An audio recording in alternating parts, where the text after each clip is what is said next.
Una aclaración: no es que no se haga política desde la academia o que no existan políticas de género dentro de la academia. Estoy convencido de que esto existe, incluso que existen políticas de género en la producción y difusión del conocimiento y de lo que cuenta por conocimiento, sino que en el campo académico las luchas políticas se sujetan a la lógica propia del campo, esto es, a sus reglas de funcionamiento.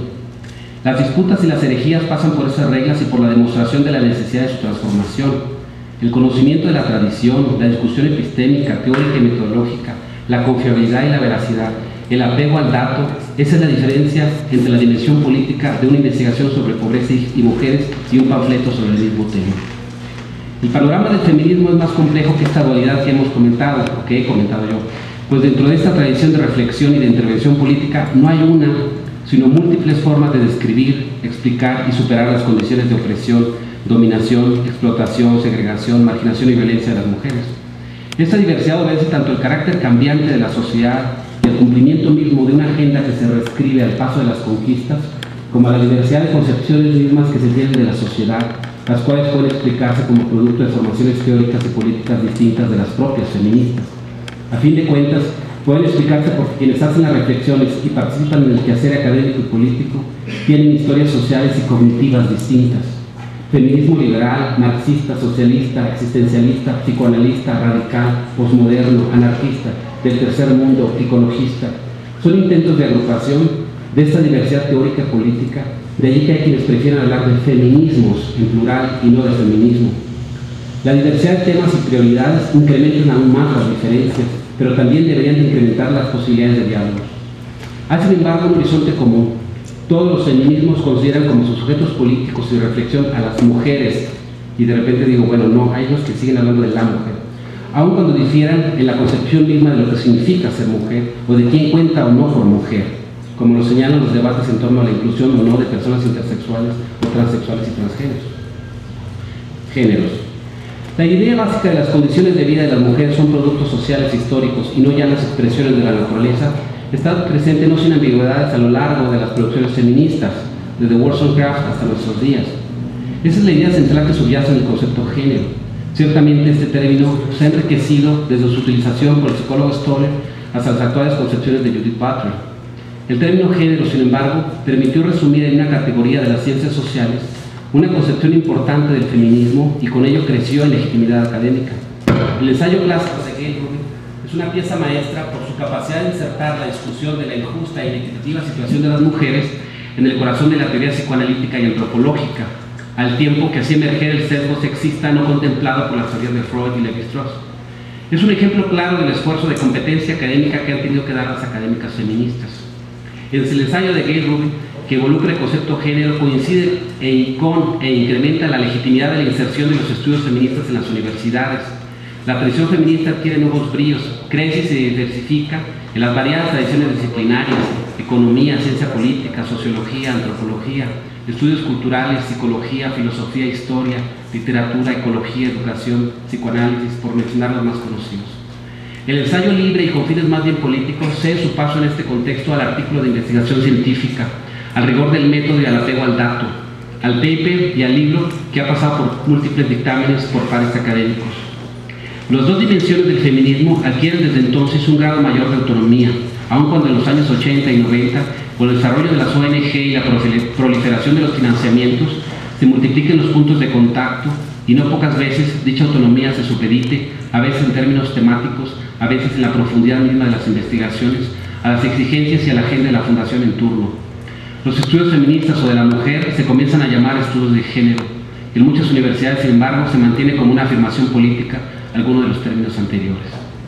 La institucionalización de los estudios de género en las universidades involucra, entre otras cosas, un proceso de especialización temática y de innovación conceptual que, a la vez que permite la profundización y la especificación, parece desdibujar el impulso explicativo y político abarcador en términos societales. Este proceso coincide también con el triunfo de una visión reformista en la lucha política, aquella que se enfoca en reformas paulatinas, legales y de otro tipo, en una diversidad de áreas de la vida social: la salud, los derechos sexuales y reproductivos, las políticas de acción afirmativa, el sexismo en los medios de comunicación, el combate a la pobreza de las mujeres, la lucha contra la violencia machista, entre otros.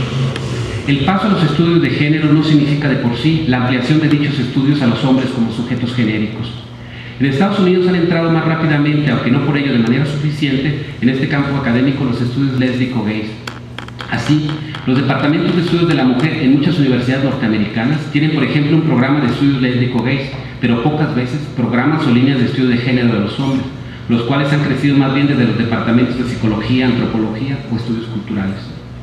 Esta distancia institucional de los estudios de género de los hombres no quiere decir que hayan surgido al margen de los estudios feministas o de los estudios lésbico-gays. Los estudios de género de los hombres se vinculan políticamente y conceptualmente con los movimientos feministas y lésbico-gays que le precedieron históricamente. Si esta deuda queda clara en relación al feminismo y el concepto género es el más claro, no siempre se señala en relación con el movimiento homosexual de varones. El concepto de rol sexual, que a veces adquirió el mismo sentido que ahora le damos al concepto género, estuvo presente en el activismo homosexual, que en los años 60 e inicios de los 70 produjo un saber muy vinculado a la lucha social. Con más insistencia que el feminismo, que tenía otros intereses y vocaciones, fueron los teóricos y activistas homosexuales quienes usaron primero el concepto de rol para referirse a los papeles que la sociedad había construido para los propios varones, pero que operaban dentro de los mecanismos de opresión contra la población de hombres homosexuales. Cito: los homosexuales transgreden el rol asignado a los hombres y por lo tanto muestran que este no es natural, sino una convención de la sociedad patriarcal y represiva. Todas estas reflexiones las encuentra uno en los panfletos, folletines y libros de la época de los años 60 y 70, incluso en México. Los estudios de género de los hombres. Entiendo los estudios de género de los hombres como los estudios que se realizan partiendo de la consideración de que los varones son sujetos genéricos, esto es, que sus identidades y relaciones como hombres son construcciones sociales y no hechos de la naturaleza, como los discursos dominantes han planteado por siglos. La masculinidad como construcción simbólica es central en estos estudios, en la medida en que nombra el drama de la exigencia social hacia los varones en términos de subjetividad e identidad, pero es un drama complejo que no cabe del todo, sino arriesga de simplificarlo en el concepto de estudio de las masculinidades, así se diga en plural y no en singular. No todos los varones somos masculinos. Todos, sin embargo, somos afectados por esta exigencia social. Este dato básico que da lugar a los estudios de género de los hombres es lo que los vincula de manera histórica y conceptual al feminismo.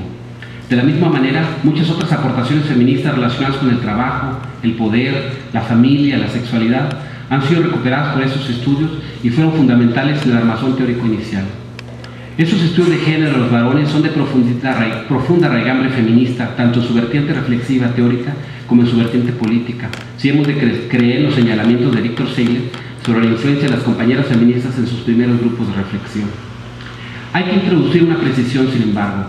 Los estudios de género de los hombres no son los únicos estudios o planteos de los hombres que existen. También existe una variante ensayística de corte mitopoético en relación a los hombres y la masculinidad que surge en relación y en reacción al feminismo. Porque existe esta producción paralela, es que prefiero el término estudios de género de los hombres o estudios de los hombres en el sistema sexo-género y no simplemente estudios de las masculinidades. La diferencia es radical. Los estudios de género de los hombres ubican a los hombres como sujetos dentro de un sistema sexo-género, un sistema de ideologías, identidades y relaciones androcéntricas y heterosexistas, que son nuestra actual herencia cultural. Los otros abordajes parten de naturalezas o de arquetipos inmemoriales de masculinidad, de esencias ahistóricas, de verdades subsumidas que hay que reencontrar o hacer emerger para construir la salud emocional de los varones e incluso la salud social. Ahora bien, entiendo que aunque los estudios de género de los hombres tienen una deuda histórica conceptual con el feminismo y los estudios lésbico-gays, han venido creando su propia tradición reflexiva y teórica, ayudado, al igual que los hicieron las feministas, de las teorías sociales y de los planteos filosóficos de su entorno. De planteos iniciales que muchos conocemos con una pretensión abarcadora, pasamos al refinamiento conceptual, a la especialización temática. Afortunadamente, diría yo, pues de verdad que los estudios estaban cayendo en un marasmo de aburrimiento y refrito espantoso, muchas veces por el peso de la corrección política.